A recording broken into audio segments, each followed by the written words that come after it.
The Beretta Olympia, let's check it out.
Today we're going to look at something really unique from Beretta.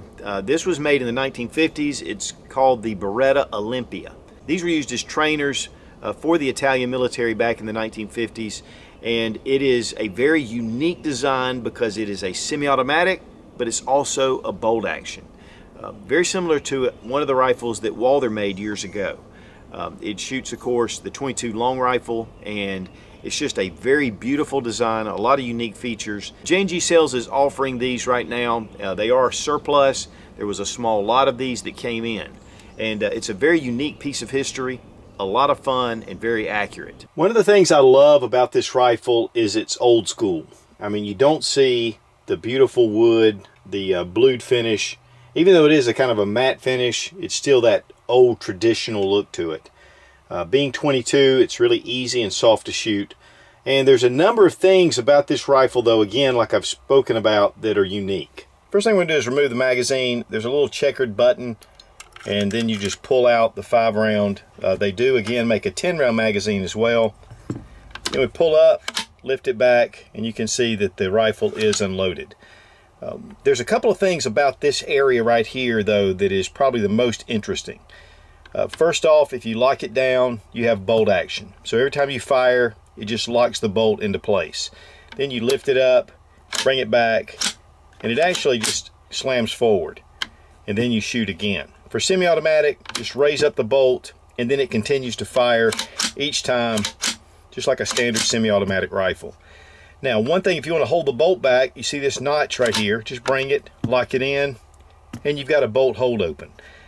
Really cool design. I really like the way that this is set up. Of course, the magazine slips in here very easily. It's a nice metal form magazine, good quality, which we expect from Beretta. The bolt handle is flat, and you got to be careful because this will slam forward. And the spring action is very smooth.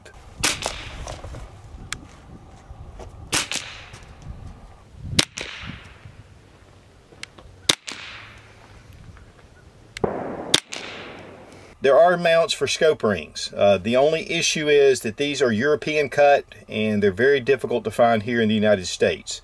I think on Gunbroker I saw some for about $90. This is the later version because it has two. The original version only had one slot and you only had one scope ring. The sights are adjustable right here for windage and elevation, this screw right here. There's a small blade and a little notch. Some of these actually had aperture sights, but this one has just the flat blade. And here at the front we have a blade. There is adjustments here as well. You can remove this for a thinner blade, and to be honest with you, I would like a little bit of a thinner blade. This is a little bit heavier, and you would get even better accuracy with a thinner blade. There are serrations that are cut right here to keep glare down. The muzzle of the barrel is crowned, and you can see here how thick the barrel is. I mean, it gives you a lot of stability. The trigger guard is built in to the underneath of the rifle. You'll notice this hole right here, and it's checkered or serrations that are lined up. This is where you can place a screwdriver and you can adjust the trigger right through here. Now, the early models did not have this hole and you had to really kind of have a special tool. But with this, you can go straight in and you can adjust your trigger. And then, of course, you can see here where the magazine catch is. It is checkered.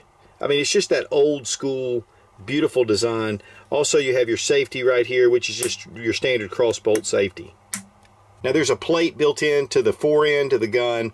And this is for, you know, mounting your sling mounts. You could possibly even put a bipod on here, and it probably has a certain type screw pitch, but I think this is a pretty cool design up front. Then you have your rear sling swivel right here at the butt of the rifle. These are metal and they're very well made. The pistol grip has a nice cap, but look at this old world checkering. I mean, it is gorgeous. And then right here on the forearm, checkering as well. And we have a Monte Carlo cheek piece. I mean, the stock is just gorgeous all the way up. Unfortunately, at the range, this rifle slipped off the table and it hit gravel, and it really dinged up the stock. But actually, this side was almost perfect. There was just a couple of small places about like this on the other side when I first got it. But man, this really made me sick. But it's still, you can see the wood grain, it's beautiful. It is a beech wood. The barrel is 24 inches long. The overall length is 43.5 inches, and it weighs 8 pounds, 2.4 ounces. These were reported to be able to get 3/4 inch groups at 50 yards. We didn't quite get that, but at 25 yards, it did really well.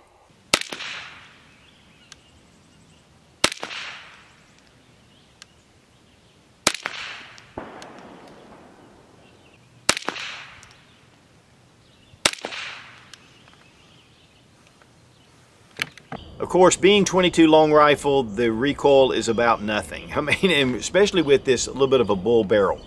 It has some weight to it, which makes it really steady. And of course, we had no malfunctions at all. I mean, it just fed. We had the 5-round magazines. I would love to have gotten a 10-round magazine, but they were already sold out.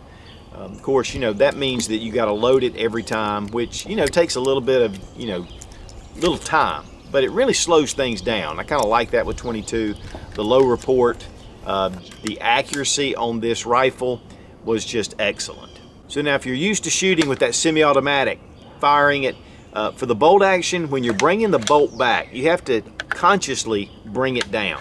I mean, it's kind of funny how, you know, most of your bolts, the way they're shaped, you want to bring it down. But this is such a straight pull that you have to actually think about it to bring it down. And a couple of times I was shooting it, in bolt action, I would fire it and then forget to bring that bolt down. It's just a very unique design. It's kind of cool to have that feature on it.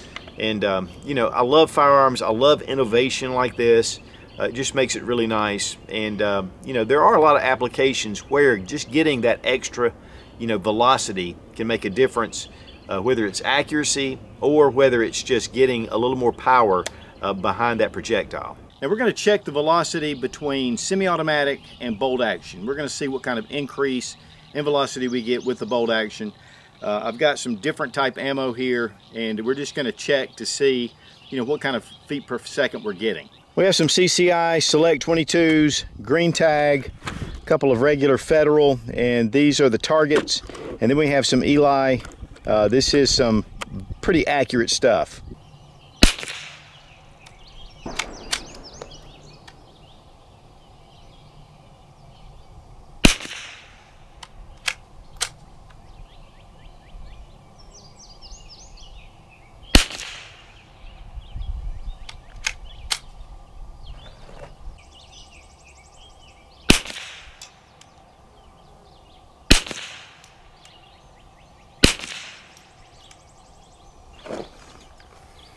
Here on the receiver, we have the markings with 22 long rifle and of course with Beretta, made in Italy.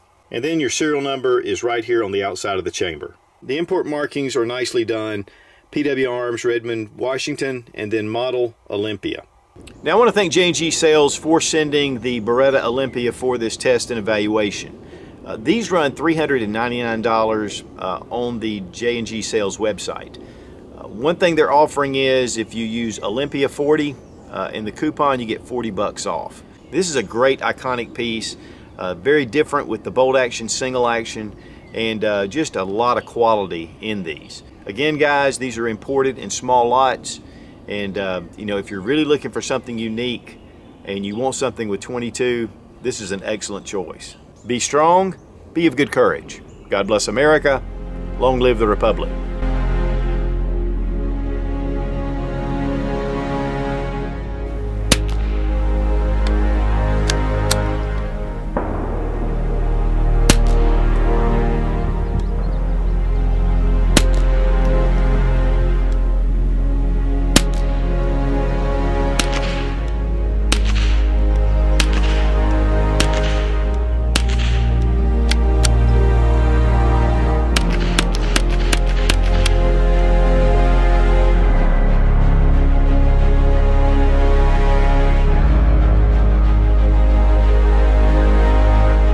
Beretta Olympia. Let's check it out.